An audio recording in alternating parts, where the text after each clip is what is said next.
শুভ সন্ধ্যা বন্ধুরা। মিসলেনিয়াস পরীক্ষার রুটিন কিরকম ভাবে হবে মেন্সের ক্ষেত্রে সেটা আমি গতকাল আমার ভিডিওতে বিস্তারিতভাবে আলোচনা করেছি। আজকের ভিডিওতে আলোচনা করব মিসলেনিয়াস মেন পরীক্ষা দিতে যাওয়ার আগে একটা সুনির্দিষ্ট টার্গেট স্কোর কিভাবে সেট করে নেওয়া উচিত। এটা করতে গিয়ে সবার প্রথমে আমরা বিগত বছরে মিসলেনিয়াস পরীক্ষায় কাট অফ মার্কস কিরকম ছিল সেটা একবার জেনে নেওয়াটা দরকার। 2019 সালে মিসলেনিয়াস মেন পরীক্ষায় যারা লিখিতভাবে পাশ করেন তাদের যখন পিটি পার্সোনালিটি টেস্ট বা সাদা বাংলার ইন্টারভিউতে ডাকা হয় তখন তাদের ক্ষেত্রে যে কাট অফটা পিএসসি নির্ধারণ করেছিল সেটা হচ্ছে 248। এরপরে যখন ফাইনাল লিস্ট বেরোয় পিএসসি থেকে মিসলেনিয়াসে যারা চাকরি পেয়েছেন সেটার ক্ষেত্রে যে কাট অফ ছিল সেটা হচ্ছে 336। তাহলে মোটামুটি একটা রাফ হিসেব যদি আমরা করি তাহলে দেখতে পাবো যে মোটামুটি মানে দুটোর মধ্যে নম্বরের তফাৎ যেটা রয়েছে সেটা প্রায় 90। কারণ এটা আমি যদি 250 আর ওটা 340 করি তাহলে মোটামুটি 90 নম্বরের তফাৎ রয়েছে। এখন আপনাকে তো ইন্টারভিউতে এই 90 নম্বরটা তোলা খুব কষ্টকর। তাহলে মোটামুটি কত নম্বর আপনি পেলে আপনি এমন একটা সেফ জোনে মেন্সের পরেই চলে যাবেন যেখান থেকে আপনি এই সিদ্ধান্তে আসতে পারেন যে না, আমি ইন্টারভিউতে কম নম্বরও পেলে মোটামুটি যদি একটা স্ট্যান্ডার্ড নম্বর পাই আমি নিশ্চয়ই যে কোনো একটা পোস্টে চাকরি পাবো। সেটা আপনি কিভাবে ঠিক করবেন? দেখুন, আমি গত বছরের যে মিসলেনিয়াস পরীক্ষার রেজাল্ট সেটা খুব ভালোভাবে অ্যানালিসিস করেছি। সেই অ্যানালিসিসে আমি কতগুলো উল্লেখযোগ্য তথ্য দেখলাম। কি তথ্য? সেটা হচ্ছে মেন পরীক্ষাতে প্রায় 1000-এর ওপর পরীক্ষার্থী ছিলেন যারা বাংলাতে 150-র মধ্যে 100-র ওপরে নম্বর পেয়েছেন এবং বাংলাতে হায়েস্ট মার্ক সম্ভবত 125 ক্রস করে গেছিল বা 130ও চলে যেতে পারে। ঠিক আছে। 2 নম্বর যেটা সেটা হচ্ছে ইংরেজিতে মোটামুটি প্রায় 300-350 ক্যান্ডিডেট এরকম রয়েছেন যারা 100-র ওপরে নম্বর পেয়েছিলেন এবং হায়েস্ট মার্কস 120-র ওপর চলে গেছিল। ঠিক আছে। অঙ্কের ক্ষেত্রে প্রায় 500 জন পরীক্ষার্থী এরকম আছেন যারা প্রায় 50-এ 50 নম্বর মতো অঙ্কে পেয়েছিলেন। এবার দেখুন, আমি যখন 2011 সালে WBCS দিয়েছিলাম তখন তো আমাদের সময় মেন পরীক্ষাও একই রকম ভাবে একটা মানে ডেসক্রিপটিভ প্যাটার্ন ছিল। সেই সময় বাংলা বা ইংরেজির ক্ষেত্রে মোটামুটি 50-55% নম্বর পেতেই কালঘাম ছুটে যেত। ঠিক আছে। কিন্তু এখন মোটামুটি দেখা যাচ্ছে হাইয়েস্ট মার্কস 125-30-এ পৌঁছে যাচ্ছে। তাহলে দুটো জিনিস বোঝা যায়। এক নম্বর হচ্ছে এখনকার যারা পরীক্ষার্থী তারা যথেষ্ট মনোযোগ দিয়ে খুব ভালোভাবে লেখালেখি করছেন। 2 নম্বর যেটা সেটা হচ্ছে যে সমস্ত মানে পরীক্ষকরা খাতা দেখছেন তারাও অনেকটা হাত খুলে নম্বর দিচ্ছেন। এই দুটো জায়গা কিন্তু এখান থেকে পরিষ্কার। তাহলে আমরা বাংলা বা ইংরেজিতে 50% নম্বরও পাবো না এই মানসিকতায় পড়ে থাকলে কিন্তু আমাদের একেবারেই চলবে না। বরং বাংলা বা ইংরেজির ক্ষেত্রে আমাদের নম্বরটা অনেকটা আর কি মানে বাড়াতে হবে। এবং সেই জন্য আমি আপনাকে যেটা বলবো সেটা হচ্ছে আপনি আপনার টার্গেট স্কোর সবসময় কিন্তু মেন পরীক্ষা মানে মেন লিখিত পরীক্ষাতেই 300-র ওপরে সেট করবেন।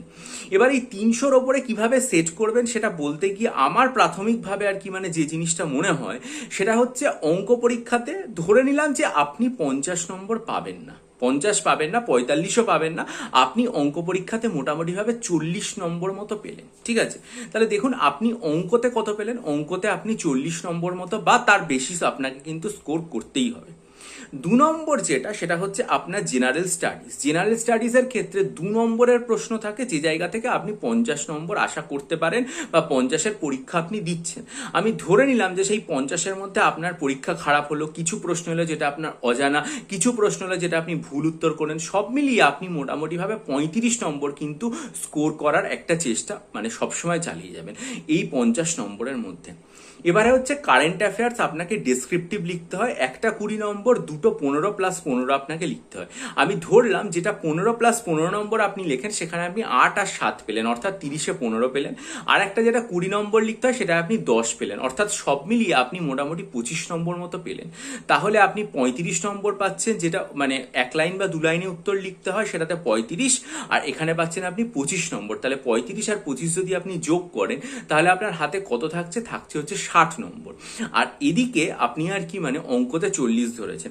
তাহলে এই যে পেপার 3 যেটাতে ভ্যারিয়েশনটা সব থেকে বেশি সেই পেপারে কিন্তু আপনি মোটামুটি 100 নম্বর স্কোর করার একটা টার্গেট আপনাকে রাখতে হবে। এবারে আসি আমরা কোন জিনিসটাতে, সেটা হচ্ছে বাংলা।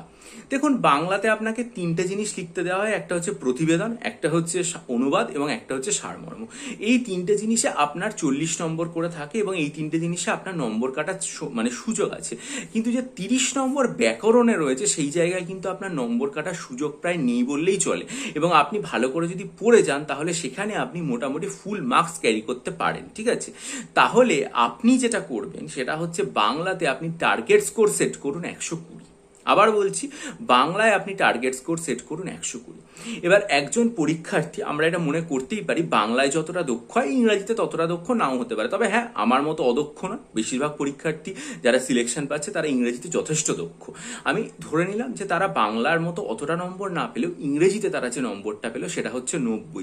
যদিও কিন্তু গতবার দেখা গেছে যে ইংরেজিতে হাইয়েস্টের পরিমাণ প্রায় 125-এর ওপর চলে গিয়েছিল সম্ভবত, এবং প্রায় মানে 300-400 পরীক্ষার্থী তারা কিন্তু ইংরেজিতে 100+ স্কোর করেছে, তাও আমি ধরে নিলাম 90 পেলে। তাহলে দেখুন, বাংলায় একজন 120 পাচ্ছেন, ইংরেজিতে 90 পাচ্ছেন, এবং জেনারেল স্টাডিজ এবং ম্যাথ মিলিয়ে সেই পেপারটাতে সে 100 পাচ্ছেন। তাহলে 120-র সাথে আপনারা যোগ করলেন হচ্ছে 90, ঠিক আছে, তার সাথে আপনারা যোগ করুন 100, তাহলে আপনার টোটাল নম্বরটা কত দাঁড়াচ্ছে? আমার ধারণা যেটা আপনার নম্বরটা প্রায় 310-এ গিয়ে দাঁড়াচ্ছে। তাহলে দেখুন, 310 আপনার এখানে দাঁড়াচ্ছে। আপনি যদি ইন্টারভিউতে 50 নম্বরও পান বা পিটিতে 50ও পান, তাহলে কিন্তু আপনার সিলেকশনটা পুরোপুরি মানে সুনিশ্চিত হচ্ছে। সুতরাং আপনারা যখন মেন পরীক্ষা দিতে যাবেন আপনারা টার্গেট স্কোর অলওয়েজ 300+ সেট করবেন, এবং এই 300+ সেট করার জায়গায় আপনার পজিটিভ বা আপনার মানে দিক, অর্থাৎ আপনার নম্বর তোলার জায়গা কোনগুলো? 1 নম্বর হচ্ছে বাংলা, 2 নম্বর হচ্ছে ইংরেজি, 3 নম্বর হচ্ছে অঙ্ক। কারণ দেখুন, জেনারেল স্টাডিজ এরকম হতেই পারে যে আপনাকে 5টা টপিক পড়তে গেল, আপনি পড়ে গেলেন 50টা টপিক, কিন্তু সেই 5টা তো আপনাকে লিখতে দিয়েছে, তার মধ্যে যে কোনো 3টে লিখতে হবে, বা বোধহয় প্রথমটা বাধ্যতামূলক, 2টোর মধ্যে অর্থ থাকে। তা সেই জায়গাটা ধরুন আপনি কমন পেলেন না, ফলে আপনার লেখাটা খারাপ হয়ে যেতে পারে। বা যেগুলো ওয়ান লাইনার থাকে, সেই ওয়ান লাইনারগুলো কিন্তু আপনি আর কি মানে কোনোটা আপনি জানলেন না বা কোনোটা ভুল করে ফেললেন।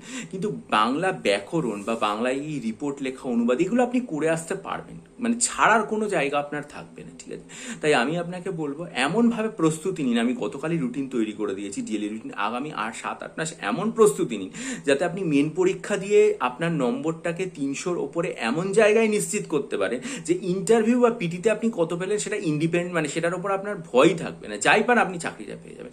এইটাই আজকের ভিডিওতে বলার যে আপনার মানে আমরা এতদিন তো প্রিলিমসের নম্বর সেট করেছি, প্রিলিমসে এত হবে, প্রিলিমসে কাট অফ এত হবে, কিন্তু আমার মনে হয় যে মেন্সের প্রস্তুতি শুরু করার মানে প্রাককালে আমাদের মেন পরীক্ষায় কত পাবো সেই টার্গেট স্কোরটাও কিন্তু সেট করে নেওয়া উচিত। তাই আপনাদেরকে এই ব্যাপারটা বিস্তারিতভাবে ব্যাখ্যা করলাম।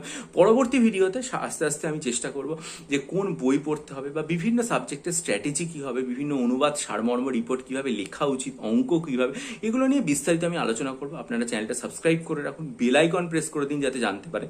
আর ক্লার্কশিপ পরীক্ষার জন্য আমি এখনো পর্যন্ত তৈরি করেছি হচ্ছে 14টা মক টেস্ট, এলডিসি যে হাইকোর্টের পরীক্ষা সেটার জন্য 2টো মক টেস্ট, এবং WBCS এর জন্য 24টা ফুল মক টেস্ট তৈরি করেছি। নিতে হলে 28শে অগস্ট এবং 28শে মে 2023-এর ভিডিও মনোযোগ দিয়ে দেখে আমার সাথে ডিসক্রিপশন বক্সে ইমেলের মাধ্যমে যোগাযোগ করুন। ভালো থাকুন, বিজয়ী হন, সফল হন। ভিডিওটা লাইক করে বন্ধুদের মাঝে ছড়িয়ে দিন, আপনাদের মতামত জানান। ভালো থাকুন।